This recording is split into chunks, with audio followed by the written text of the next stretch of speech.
Allah di dalam Al-Quran itu memang menyampaikan bahwa zakat ini sebenarnya menjadi solusi untuk umat. Iya. Bagaimana membersihkan tadi yang menyalurkannya baik secara harta maupun jiwanya dan menolong saudara-saudaranya sesama muslim. Karena Laziz DM ini khusus berbasiskan masjid, Mas. Oke. Jadi kita berharap bahwa memakmurkan dan dimakmurkan masjid seperti yang disampaikan oleh Ketua Umum Dewan Masjid Indonesia bisa terlaksana melalui penghimpunan zakat infak sedekah di Laziz DM. Indonesia 6 tahun berturut-turut juga ternyata terpilih oleh lembaga dunia sebagai negara charity atau paling senang bersedekah terbanyak di dunia.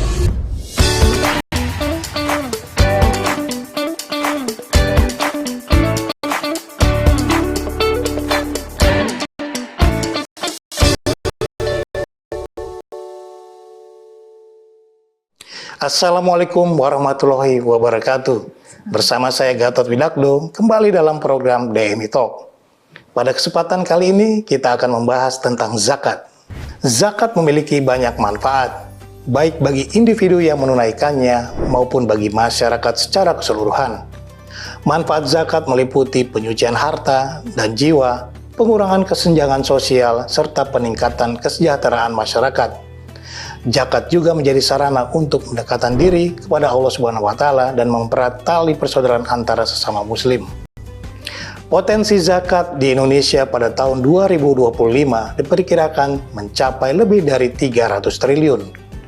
Dengan potensi zakat on balance sheet atau zakat yang dapat disasar pada sektor-sektor tertentu, yakni mencapai sekitar 37,9 triliun.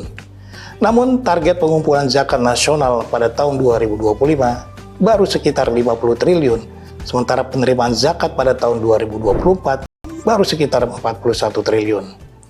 Nah, bersama saya sudah berada dengan narasumber Dr. Uci Nasution MM, yaitu dari Direktur Utama Laziz Dewan Masjid Indonesia. Nah, Mbak Uci, mungkin kita mau membahas nih mengenai zakat. Mungkin Mbak Uci bisa menjelaskan sebenarnya zakat itu di Indonesia seperti apa dan kira-kira pemanfaatan seperti apa. Baik, terima kasih Mas Gatot.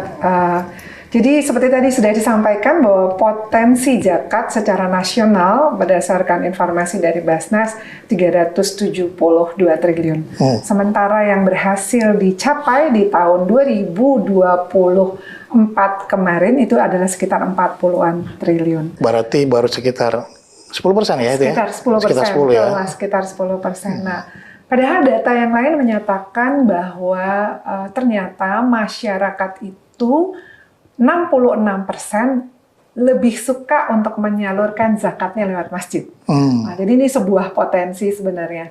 Dan saat ini seperti kita tahu bahwa Indonesia memiliki masjid terbanyak di seluruh dunia. Yeah.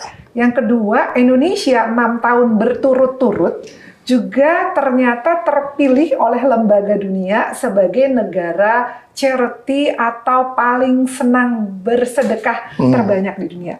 Jadi kok tadi disampaikan bahwa bagaimana peluang zakat di Indonesia, seperti yang Mas Gatot sampaikan bahwa masih sangat luas gitu. Dan bagaimana Allah di dalam Al-Quran itu memang menyampaikan bahwa zakat ini sebenarnya menjadi solusi untuk umat. Iya. Bagaimana membersihkan tadi yang menyalurkannya baik secara harta maupun jiwanya dan menolong saudara-saudaranya sesama muslim. Kalau kita ingat Rasulullah bilang bahwa manusia yang paling dicintai Allah itu yang paling banyak manfaatnya. Yeah. Salah satu bentuk kebermanfaatan adalah dengan menyalurkan zakat, infak, dan sedekah. Nah, sedikit aku potong, dengan masih rendahnya penyaluran zakat, itu apa penyebab utamanya Mbak Uci kira-kira? Apa karena ketidakpahaman atau karena memang kurang sosialisasi atau gimana? Padahal juga kan zakat ini merupakan bagian dari rukun Islam ya. Betul. Jadi kalau menurut saya kenapa penghimpunan zakat itu masih sedikit berdasarkan data-data yang juga dikeluarkan oleh Basnas. Yang pertama adalah masalah literasi dan edukasi tadi. Tentang pentingnya zakat, infak, dan sedekah. Jadi kita ini namanya Laziz DMI Mas. Jadi lembaga amil zakat, infak, dan sedekah. Jadi bukan hanya zakat, tapi juga ada infak dan sedekah di dalamnya. Kita dibentuk oleh PP Dewan Masjid, Ketua PP Dewan Masjid Indonesia, dan saat ini sudah legal menjadi lembaga amil zakat tingkat nasional yang memiliki SK dari Kementerian Agama. Itu dulu awalnya. Jadi bagaimana sebenarnya meningkatkan zakat? Yang pertama tadi benar sekali bahwa perlu literasi. Setelah literasi perlu trust dari lembaganya. Karena itu sebenarnya kita tidak diizinkan oleh negara semena-mena menghimpun dana gitu. Harusnya melalui lembaga yang telah memiliki izin dari Kementerian Agama. Dan yang terakhir adalah servis kemudahan. Bagaimana masyarakat ini kemudian bisa mudah kapanpun, dimanapun untuk menunaikan zakat. Mas Gatot tahu nggak nih, ini ada satu data yang kalau saya ngomongin ini, saya dadanya nyeri gitu ya. Sebagai negara paling muslim. Teman-teman bisa tahu nggak bahwa ternyata saat ini Indonesia itu diberikan label sebagai negara dengan judi online paling tinggi di dunia. Per bulan Mei kemarin itu penghimpunannya 1.200 triliun. Itu beneran PPATK yang bicara gitu ya. Kenapa bisa sebanyak itu gitu ya, sebesar itu gitu.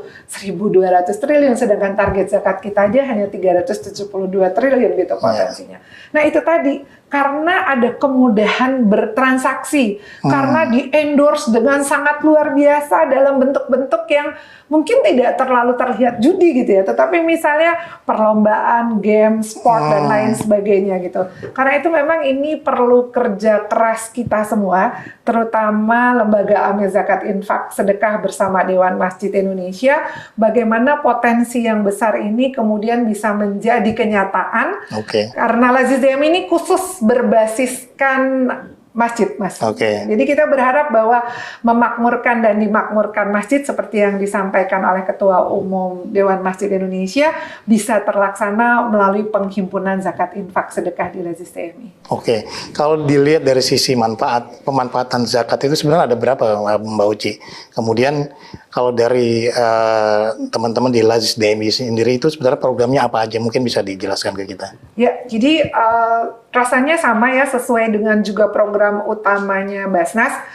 Tentu yang pertama adalah untuk yang bersifatnya pendidikan, kemudian juga kesehatan, kemudian juga kebencanaan, kemudian juga untuk program pengembangan wirausaha. Nah, kita di Dewan Masjid Indonesia, di Laziz TMI, karena memang berbasis kemasjidan, kemudian semua program itu dibungkus dalam program-program yang berbasiskan masjid.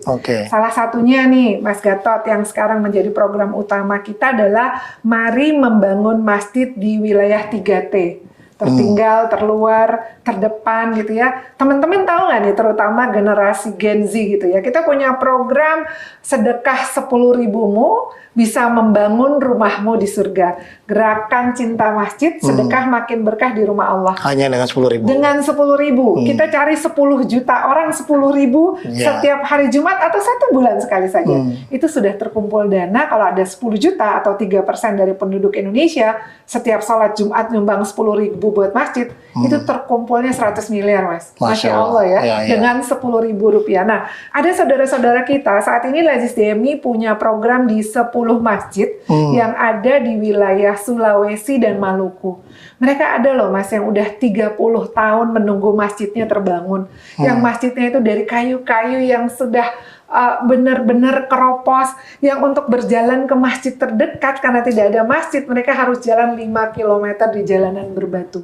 Berat sekali saudara-saudara kita, dan ini data real, ada nama, tempat, penguras, dan lain sebagainya. Karena itu melalui sesi ini saya mengajak semua orang, dari mulai kita semua yang ada di sini, pengurus pusat, pengurus wilayah, pengurus daerah, kecamatan, ranting, juga seluruh masyarakat Indonesia, mari membantu saudara kita yang saat ini ada di wilayah 3T untuk memiliki tempat sujud yang layak.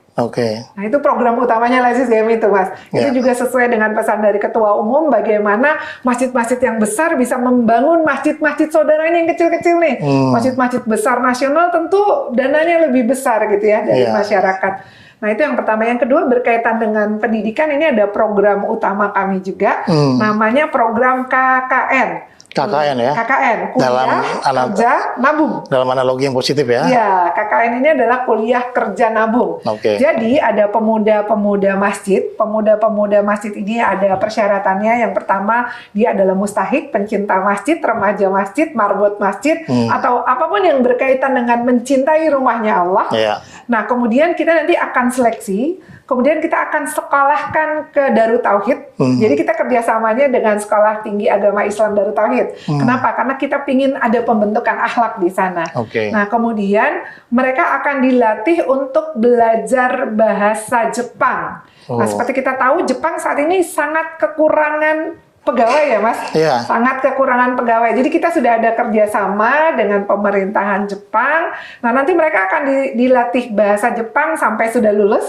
Setelah lulus, mereka akan dikirim ke Jepang, dibayarkan semua pembiayaannya dari hasil infak dan sedekah yang dikirimkan ke Lajis TMI. 1 bulan tuh gajinya 19 juta kabarnya. 19 juta itu dari mereka sebagai mustahik. Kemudian mereka bisa langsung jadi muzaki, Mas. Mereka bisa zakat, mereka bisa ajakin adik-adiknya lagi untuk mengikuti programnya mereka. Jadi ini sebenarnya bisa jadi infak produktif, wakaf produktif gitu ya. Ini adalah program utamanya Lajis TMI dan mereka tetap belajar dari Jepang ke STAI Darut Tauhid. Bahkan kalau mereka bisa menyelesaikan S1-nya, mereka bisa lanjut ke S2 dan S3 karena sudah punya kerjasama dengan beberapa universitas di Jepang. Keren. Wah, luar biasa. Luar biasa. Tapi ini bukan program kabur aja dulu kan ya? Bukan. Ini adalah program vokasional. Jadi kalau kita bilangnya membangun masa depan dari masjid ke negeri Sakura. Mantap. Nah, insya Allah. Nah ini Mbak Uci, untuk Lajis TMI sendiri ini masih tersentral di pusat atau memang kalau ada mau pengembangan Lajis TMI di daerah-daerah itu gimana caranya itu? Ya, jadi sebagai LAS nasional, karena kita izinnya adalah nasional, kita tuh sudah bisa membuka las-las di provinsi dan di kabupaten kota. Syaratnya adalah yang pertama pengurus wilayahnya, wilayah DMI itu bersurat kepada Lajis DMI, kemudian menyampaikan pengurus dan anggota yang sudah siap untuk menjalankan ini, juga tempatnya. Kemudian nanti Lajis DMI pusat akan menurunkan SK setelah kita lihat semua datanya lengkap, SK persetujuan untuk membentuk kelas misalnya di Provinsi DKI Jakarta, atau di Provinsi Jawa Barat, atau di Provinsi Papua. Nah, setelah itu pengurus wilayah harus meminta rekomendasi dari Basnas di wilayahnya. Nah, setelah mendapatkan rekomendasi dan persetujuan dari Lajis DMI, kedua surat ini dimintakan izinnya untuk mendapat surat keputusan dari Kementerian Agama wilayah setempat. Jadi seperti itu. Tetapi Mas, ini kan prosesnya butuh waktu nih. Kita sebenarnya punya program untuk menjalankan program KKN tadi dan Masjid 3T tadi. Caranya adalah silahkan nanti teman-teman di pengurus wilayah dan pengurus daerah itu berkomunikasi dengan saya langsung boleh. Nanti ini ada nomor telepon saya atau nomor telepon call center. Kita bisa ber-MOU. Dengan MOU ini kita lakukan kegiatan yang diberi nama membangun digitalisasi fundraising dan pemberdayaan masjid melalui Lajis DMI. Gitu. Jadi digital fundraising. Dalam waktu dekat insya Allah kita juga akan membuat workshop atau seminar nasional yang mengajak 1000 pengurus masjid, pemuda masjid untuk ikut menjadi fundraising di Dewan Masjid Indonesia. Nah, nanti hasil dari penghimpunan, misalnya Lajis DMI Papua nih Mas, menghimpun dana dari masyarakat Papua. Hasil penghimpunannya itu akan dikembalikan lagi untuk di wilayah. Ke sana tetap kesananya. Ya? Tidak ditarik ke pusat ya? Iya, itu akan dikembalikan lagi ke wilayahnya. Tentu dengan tadi, makanya kita perlu MOU dan lain sebagainya. Jadi benar-benar ini dari kita untuk kita. Gitu. Seperti itu. Dan apa kemudahannya? Kalau misalnya lembaga kan sulit untuk membangun digital fundraising. Ini kita sudah siapkan semuanya dari pusat. Jadi tinggal pakai saja apa yang sudah ada di pusat. Misalnya kita punya Kiris Live. Kiris Live itu misalnya Mas Gatot nih nyumbang 10.000 untuk pembangunan masjid. Asalnya dari mana Mas? Dari Purworejo. Dari Purworejo. Itu nanti namanya Mas Gatot langsung keluar. Gatot Rp10.000 untuk program pembangunan masjid di Purworejo. Begitu ya? Dan itu transparan. Jadi amanah juga, dan tidak perlu lagi kita hitung-hitung nih ada berapa, semuanya tampil. Ini bedanya kalau kita cuma masukin ke kotak infak yang ada di masjid, kita kan nggak tahu nih saldonya udah berapa, jumlah yang didapat berapa. Tapi kalau pakai QRIS Live, dimanapun, kapanpun, dengan bantuan teknologi dari handphone kita, Android kita, kita bisa selalu bersedekah. Sedekah makin berkah di rumah Allah. Sedekah mudah. Iya. Itu Mas Gatot. Nah, kemudian apakah ada, ini kan kalau tadi kita lihat ya Mbak Uci ya, fenomena bahwa judi online ya, orang lebih tertarik, bahkan tadi nilainya fantastis ya. Itu kan karena adanya teknologi dan tampilan yang mungkin menarik. Nah, kira-kira dari teman-teman yang mengelola untuk zakat ini, sebenarnya tantangan lainnya apa, atau bagaimana cara untuk setidaknya menyeimbangkan itu? Apakah ada strategi? Ya, jadi seperti kita semua tahu, saat ini memang terutama misalnya untuk generasi Gen Z ya, kita perlu bantuan media sosial. Dan itu sekarang Lazis DMI juga sudah lakukan. Kita sudah bekerja sama dengan Kita Bisa, dengan Sharing Happiness, jadi kita memperbanyak kanal-kanal untuk penghimpunan sehingga semua orang itu bisa mudah untuk bersedekah. Karena itu saya juga ingin mengajak semua pengurus PW, pengurus PD, pengurus masjid, ayo kita budidayakan ini gitu. Saya selalu bilang sama tim Lazis DMI, menurut saya tidak ada pekerjaan yang lebih mulia daripada mengajak orang lain untuk berzakat, infak, dan sedekah. Kenapa? Karena hasil dari ajakan kita yang dibikin dengan manajemen yang baik itu akan dikembalikan lagi untuk masyarakat gitu Mas. Jadi sesuai dengan pesannya Quran gitu ya, bahwa ada 8 asnaf yang harus kita berikan, kita kerja nih setengah ampun itu. Hasilnya kita kembalikan lagi, gimana nggak berkah gitu. Dan di DMI utamanya ini adalah tentang rumah Allah. Kita tahu ya, kalau engkau bersedekah 10.000 setitik lubang pun untuk rumah Allah, engkau akan membawanya dan melihatnya nanti dibuatkan rumah di surga. Masya Allah. Terima kasih Mbak Uci. Apa ada yang mau disampaikan lagi Mbak Uci dari DMI, kira-kira dari Lazis DMI? Program-program terbaru mungkin apa yang akan datang kira-kira mau dibikin? Iya, kita sebenarnya ada program yang lain namanya Masjid Romantis, Mas. Jadi sebenarnya program-program yang ada di Lazis DMI itu mengikuti dari program prioritasnya PPDMI atau Dewan Masjid Indonesia. Jadi misalnya di DMI itu ada program masjid bersih. Makanya kita bikin namanya masjidnya itu adalah Masjid Bestari. Apa tuh Bestari? Bersih, sejuk, tertib, aman, wangi sepanjang hari. Terus kita punya Masjid Romantis. Apa itu Masjid Romantis? Ramah orang muda. Jadi ada wifi di sana. Anak-anak muda tuh jadi seneng gitu berangkat ke masjid. Sekarang kalau kita lihat di Masjid Istiqlal gitu udah kelihatan ya, banyak anak-anak mau nongkrong, atau di Masjid MRBJ gitu. Orang datang nongkrongnya nggak ke kafe tapi ke masjid gitu. Yang kedua, ramah musafir untuk beristirahat. Ada tempat istirahat untuk musafir kita berikan di sana. Sekarang ada Masjid Sejuta Pemuda gitu ya, sebagai percontohan yang begitu. Kemudian ramah anak-anak untuk tempat bermain. Jangan sampai anak-anak jadi takut ke masjid karena marbot masjidnya galak gitu ya. Dulu saya punya pengalaman masa kecil gitu, ketika saya belajar jualan di masjid, saya disiram pakai air, Mas. Nggak boleh jualan di masjid gitu ya. Ini kita bikin masjid romantis, masjid yang ramah orang muda, musafir, anak-anak, disabilitas.